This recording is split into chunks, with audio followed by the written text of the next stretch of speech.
welcome back to the channel. And today we'll be looking at breadth first search, which is a traversal technique. So essentially, there are two traversal techniques in graphs. One is the breadth first search, and the other one is the depth first search. So in today's video, we'll be looking at breadth first search. So how does breadth first search work basically?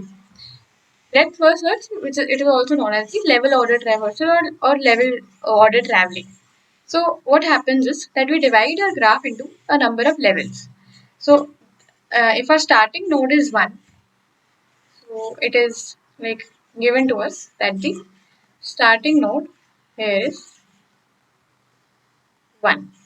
So if we are given the starting node is 1, then we can say that this node, which is the level, first node, is at level 0. Then this will be at level 1. All these nodes at level 2 and all these nodes at level 3. So how are we defining that? That with the help of the distance in the two nodes. So for both these nodes, they are at one distance from the node number 1, which is the starting node. So they are at level 1. Then all these nodes 4, 5, 6, and 7, they are at distance 2. In total we can say 1 plus 1. So the distance between them is 2.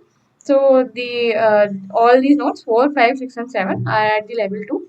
And this node number 8, it is at level 3, since the distance between the three nodes is this. So it is at a distance of 3 from the nodes, from the starting node, which is the node 1. So considering this, we define the order in which the nodes will be aligned. So according to this graph, if the starting node is 1, our for the traversal will be like this: 1, then 2, 3, 4, 5, 6, 7, and 8. Now this is from level 0. This 2 and 3 are from the level 1, and 4, 5, 6, and 7 are from the level 2, and this is from the level 3. Now this question might arise will this node 2 come first or node 3 come first? So it is entirely up to you. Both the nodes which are at same level, either 2 can come first or 3 can come first. So here I have taken 2 first and then 3. It is entirely your choice. You can also write this as 1, 3, 2. And then 4, 5, 6, 7. Now again 4, 5, 6, 7, the order can vary. It is entirely up to you. And then 8 will follow. So if the level is same, then the order can be different, right? So this will be the traversal if our starting node is 1. Now let's consider the case where our starting node is 3. So if the starting node is 3, now again let's see what will be the levels.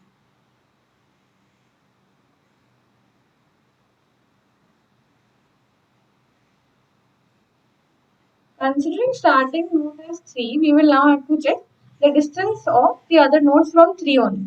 So now this is the starting node. So when this is the starting node, what are the nodes which are at level at a distance 1 from this? 1, 6, and 7. So this will also be at level 1, and these two will also be at level 1, right? And now when we come to 2, 3 is at level 0, but 2, since it is at a distance 2 from 3, we will have to go like this, then this is at level 2. Now coming to the nodes 4 and 5, looking at 3, how much distance are they from 3, 4 and 5 nodes? We will have to go from 3 to 1, then 1 to 2, and then to 5 or 4. So since they are at distance 3, then the level at which they are is level 3. So here the starting node, we have the important point to look over here is the starting node is always the zeroth level. So the node 3 is always at the level 0, and then we move to the nodes which are adjacent to it at a distance 1. So the nodes which are at distance 1 only are at level 1. The nodes which are at distance 2 will be considered at level 2, and the nodes at distance 3 will be considered as level 3. Here 8 will be at level 2, since this is one distance and this is one distance. The very first node will be 3 itself, because that is the starting node. Then we can write 1, 6, and 7. Now the order of these 3 can vary, that is entirely up to you. Then we will have the nodes 2 and 8 and then 4 and 5.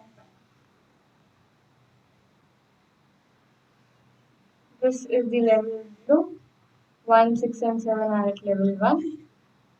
2 and 8 are at level 2 and this is so this is the level order traversal for the considering the starting node as 3. Now look at how exactly the configuration of this breadth first search works. Now what we'll do is in the same graph again let me tell you about the queue data structure. This is the queue data structure and if you are unaware about it please read about it once. It works on the principle of FIFO which is first in first out. So the node which goes in first will be the first one to come out also. Now, in this traversal, we have to make sure that the starting node is always the first one to be inside. So, here our starting node is 1.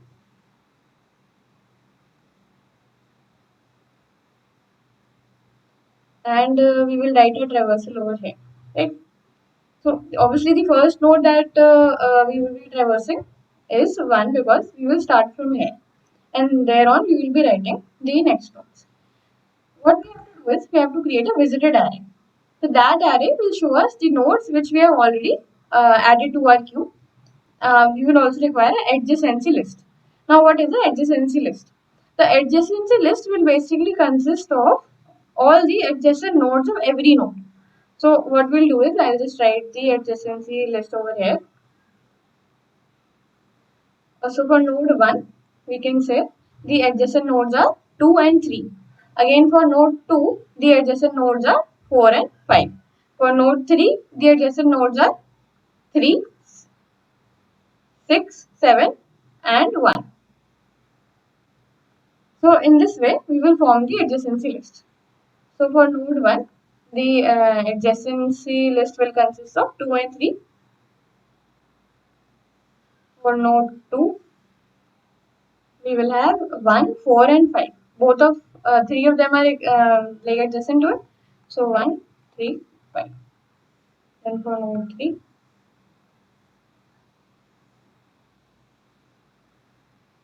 1, 6, 7. Then for node 4, we will have only 2. For node 5, 2 and 8.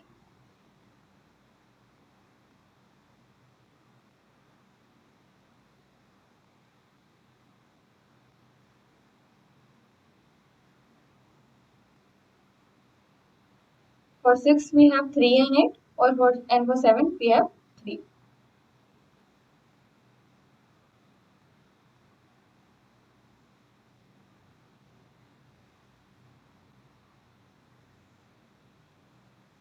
The last node is 8. For 8 we have 5 and 6. Right. So this is our adjacency list. Now once we know the adjacency list, that will help us add elements to the queue. Now another thing which we already have is the visited array. All the questions that we will be solving on graphs will always have this visited array. The number of elements in this array will be, since we have 8 nodes over here, so we'll have 9 elements. So 0, 1, 2, 3, 4, 5, in total. So what we'll do is the element that is already present in the queue that will be visited. So 1 over here means that this element is already present in the queue and we have already touched or traversed this element. So since this element is already in the queue, this will be marked as 1 and the rest all will be marked as 0. Now what will happen? We will go to all the adjacent nodes of the node which is already present in the queue. So the node which is already present will always be the starting node initially. So the nodes which are present adjacent to it, we have already written down in the adjacency list are 2 and 3. So we will go to 2 and now 3. So we will first add them to the queue. and then mark them as visited over here. Node 2 will be marked as 1 and node 3 will also be marked as 1. And in our list, what we'll do is the node which is entered first will also come out first. So we have written 2 and 3 only after we have traversed 1. So this will be cut from the list. So our traversal will have 1 now. This is the traversal order which I am writing over here. Next, what will happen is we'll go to the node 2. Once we come to the node 2, we check for the adjacent elements in the adjacency list. So we can see in the adjacency list, elements adjacent to 2 are 1, 3 and 5. So 1 is already present in the queue. So we will not go to it again. That has already been removed from the queue and we have already traversed it. We can see from the visited array. The nodes which are already marked as 1 will not be traveled again. That is the reason we are creating this visited array. That is the essence of the visited array. So we get to know the element which we have already traversed. So as soon as we come to node 2, we check that the node 1 has already been visited. Next we move to the node 4 and 5. We see that the node 4 and 5 have not been visited yet. So we remove 2 from the list, add it to the traversal and mark 4 and 5 as also 1. Now they have also been visited. We will add them to the queue. Next, what will happen is we go to the node 3. We come across the node 3. So now node 3 will be removed from the queue and we see the adjacent elements of the node 3. What are the adjacent elements? 1, 6 and 7. 1 has already been traversed, so we will no longer look at it. Nothing will be done. Then we see 6 and 7. 6 and 7 in the visited array have not been traversed yet. So we remove 3. 6 will be marked as 1, 7 will be marked as 1 and here we will write 6 and 7, add 3 to the traversal. Next we see that we have 4 in our list. So we look at the adjacent elements of 4. As we can see from the adjacency list, only 2 is the adjacent element of 4.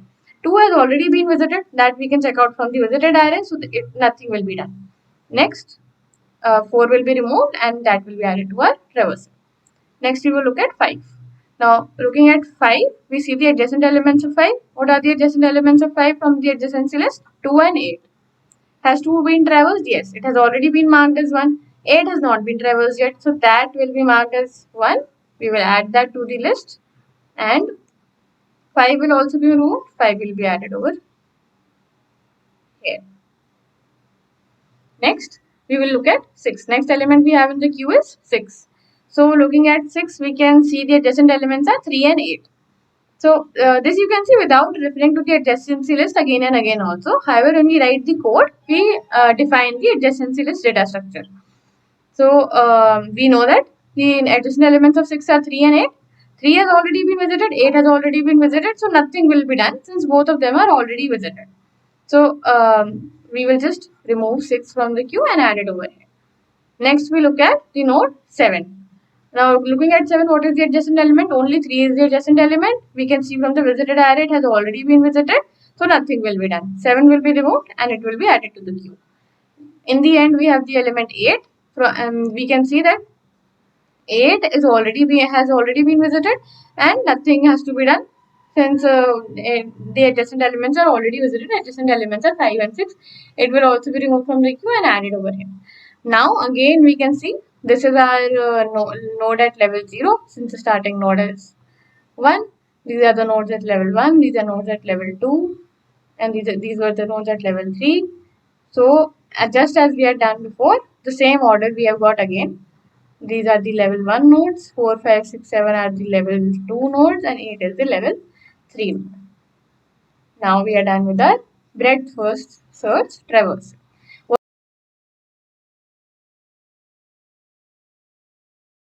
What are the takeaways from here? Whenever we are doing a traversal, the configuration goes like this. It uses this queue data structure. Now queue data structure uses the first in first out method. We will be adding elements to our queue just as they appear in the adjacency list. The first node which will go inside will always be the starting node. We will have a visited array to check all the nodes which have already been visited. So once all the nodes have been visited, only then we can say that our traversal is complete, right? Really, we have successfully been able to get our breadth first search traversal, which is this. This is also known as the level order traversal. So this is the final answer of our breadth first traversal for this graph. So I hope you understood the concept and the configuration, all the ideas we were using, the concepts we were using. And if you did, please do like the video and subscribe to the channel. Comment down below your thoughts. And if you have any doubts, you can also message me on my socials below, which are present there in the description. The codes are also provided on the GitHub. So do check them out once and let me know if you face any doubts. Thank you.